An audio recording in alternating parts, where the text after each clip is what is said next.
درود بر شما. جردن پیترسون این چند ساله خیلی معروف شده. جردن پیترسون یه استاد دانشگاه و روانشناس کانادایی بود. اوایل که شروع کرد به معروف شدن در مورد حقوق مردان صحبت میکرد، در مورد پست مدرنیست، کنسل کارچل، چپولا و گفتگوی آزاد، خیلی طرفدار آزادی بود. ولی خب کم کم رویه رو تغییر داد. بعد یکم برام جالب شد، گفتم بذاریم تو این تحقیق کنم ببینم این کیه، خب مثلا این قبلا چی میگفته، آیا از اوایل اینجوری بوده یا نه کم کم تغییر داده رویه‌شو. حالا چون یکی دو تا کتاباش هم خونده بودم، مثلا کتاب 12 قانون برای زندگی رو خونده بودم، گفتم بذار ببینم چطوریه. بعد رفتم یه سری ویدیوهای قدیمیشو نگاه کردم، دیدم نه از اول انگار خیلی از رفتاراش و حرفاش متناقض بود با چیزی که بعداً باهاش معروف شد. مثلا یه ویدیو داره راجع به اینکه چرا مردا باید مسئولیت پذیر باشن. توش میاد میگه که آره زنا مسئولیت پذیری تو ذاتشونه، زنا همینقدر که میدونن باید بچه دار بشن و به بچه اهمیت بدن کافیه براشون، ولی مردا باید مسئولیت پذیریشون رو پیدا کنن، بدونم واسه چی باید مسئولیت پذیر باشن. من اینو قبول دارم که هر کسی باید مسئولیت کار خودش رو قبول کنه. حالا جردن پیترسون هم اینو تو کتاب 12 قانون برای زندگیش میگه. مثلا میگه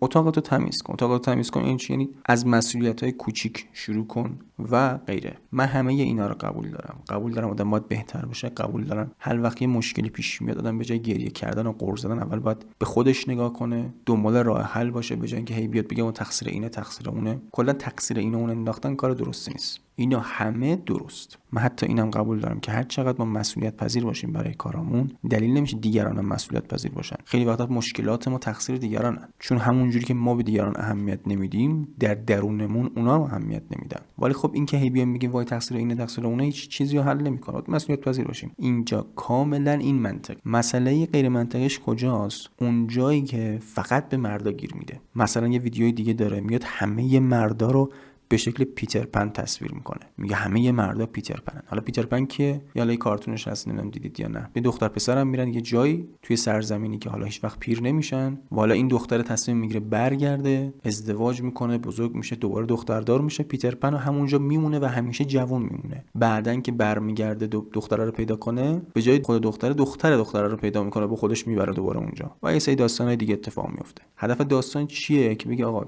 اگه مسئولیت قبول نکنی همیشه بچه میمونی.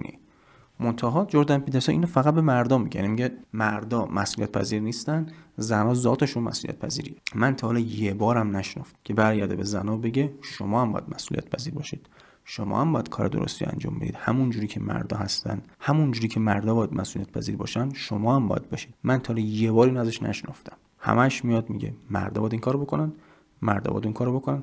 مثلا اینه که فقط اینم نیست. خب فقط این نیست، خیلی چیزای دیگه است. مسئله دوم اینه که این اگه واقعا قبول داشت که آدم‌ها باید مسئولیت پذیر باشن، اول به دختر خودش میگفت. دخترش بلند شد با یکی بچه دار شد، تو دوران دانشگاه رو ول کرد، با طرف ازدواج نکرد چون خیال میکرد پدره داره معروف میشه، میتونه با یکی بهتر ازدواج کنه. بعد بابا رو مریض کرد، فرستاد روسیه. همزمان باباش روسیه بود، داشت درمان میشد. این خودش رفتش آلمان اندرو تیتو ببینه. بعد یهو برگشت و جردن پیترسون کلا رفتارش عوض شد. توی هر مصاحبه‌ای میزد زیر گریه.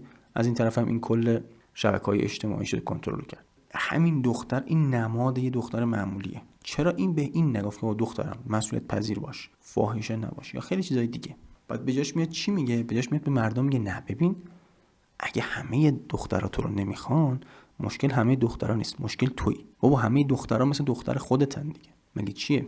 پس سر همین آدم نمیتونه خیلی وقتا بگه مقصر مردم. بابا تقصیری هم ندارن، بابا مجرد میمونن، تقصیری هم ندارن، ازدواج نمیکنن.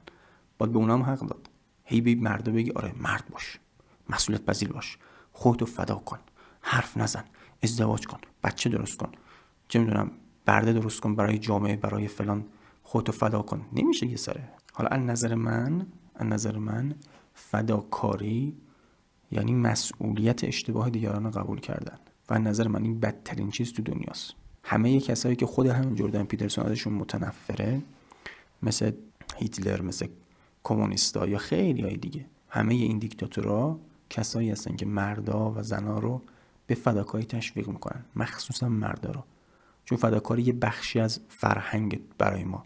همه شغلایی که برای فداکاری مردونه است، هلال احمر، نمیدونم آتش نشانی، یه جا زلزله میشه مردا میرن کمک میکنن، یه جا آتش سوزی میشه مردا میرن کمک میکنن، جنگ میشه مردا باید دفاع کنن. خیلی خیلی خیلی خیلی اشتباه توی منطقش هست، بیش از اندازه. حالا من نمیخوام هی راجبش صحبت کنم، به اطلاعات بدم، به بیشتر خودتون راجبش تحقیق کنید، خیلی بهتره. سوالاتتون راجبش بپرسید، ببینید اصلا چقدر سوال میاد تو ذهنتون راجب این رفتار و حرفای این بشر.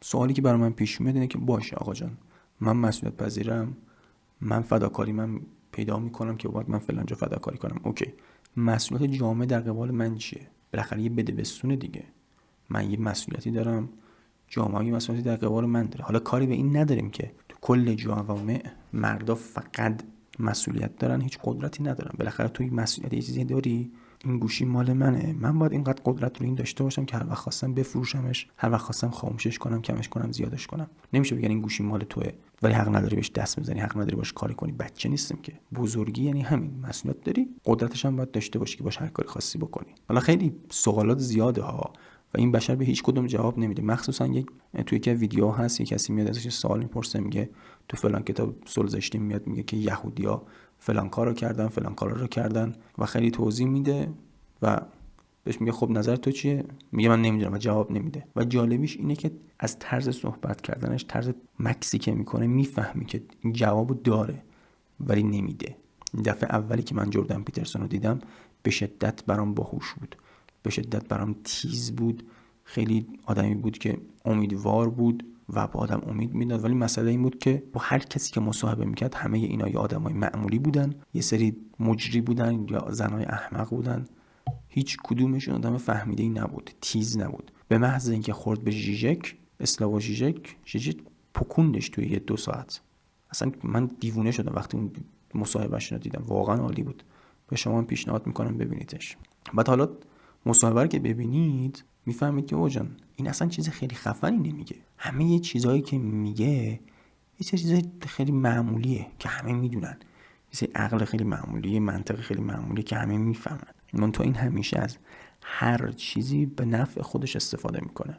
وقتی که براش نفعی نداره میندازه کنار میره و هیچ اهمیتی هم بهش نمیده. این اوایل اومد خودش رو با ضد فمینیست بودن و طرفدار حقوق مردم بودن و نمیدونم مردم حق دارن و مردم جامعه رو ساختن و مردم کارگرا چرا زنان نمیرن کارگری، اینا درست کرد.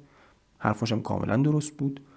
مثلا خیلی دیگه که حالا میان از حقوق مردم میگن بعد که معروف میشن، مثلا همین پرلی things just پرلی things از این دختر آمریکایی که تو انگلیس برنامه میذاره، بعد که معروف میشن یه دفعه داستان عوض میکنن. اینم دقیقاً تا معروف شد رفت سمت یهودیا و با اونا شخصیت واقعی خودش رو نشون داد. حالا یه سری مثلا میگن نه، جردن پیترسون قبل از اینکه بره روسیه و درمان بشه خیلی بهتر بود. تو مصاحبه‌اش هم مشخصه یه سری تفاوت‌ها داره. قبلا صحبت که میکرد سری گریه نمیکرد، زود عصبی نمیشد. اصلا اون گریه کردنش خیلی مسخره است.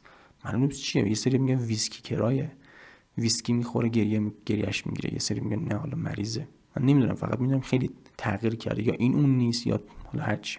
مسئله ای که اینجا هست اینه که خیلی از کسایی که میان ادعای دفاع از حقوق میکنن اهمیتی به حقوق نمیدن. یه راستی رو میگن، یه حقیقتی رو میگن که بعدش بهتون 1000 تا دروغ بگن. مثل وقتی که کسی میاد میگه ببین عزیزم من خیلی دوست دارم ولی بعضی وقتا خیلی احمقی. میشه این چیزایی. اینم اومد گفت آره مردا خیلی حقوق دارن، مردا باید فلان بیزار فلان. با این دفعه اومد گفت نه، مردا باید مسئولیت پذیر باشن، فداکاری کنن، برن با این دخترایی که 20 تا بچه آوردن از این اون ازدواج کنن.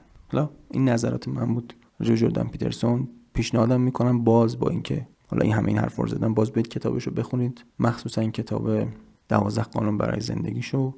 متن که نیست، این مقاله خیلی کوتاهی راجع به چجوری مقاله نوشتن تو سایتش هست. یه ویدیو داره راجع به معنا پیدا کردن تو زندگی، اونم جذابه و مصاحبهش با ژیژک هم حتما ببینید. نظراتتون هم حتما بهم بگید راجع به جردن که چیه. تا ویدیوهای بعدی، بدرود.